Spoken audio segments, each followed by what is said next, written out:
Marami ang nagtatanong guys about doon sa update ng content monetization tools kung pati daw ba yung mga na-monetize na wala pang 10k followers or 150k views, kasama din daw ba dyan sa criteria na yan? Kasi kung maalala nyo guys, marami na ang na-monetize na kahit pa 2,000 lang yung followers nila. Actually, meron din na-monetize na 1,000 plus lang yung followers niya. Dahil nga, wala pang requirements noon.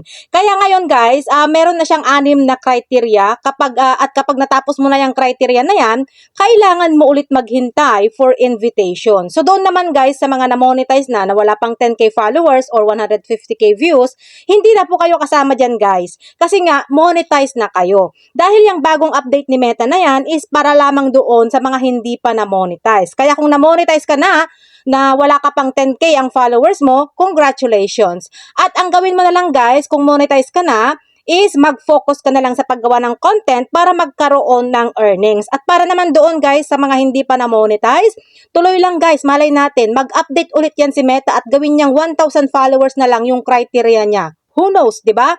Kaya dapat tuloy lang at huwag bawalan ng pag-asa.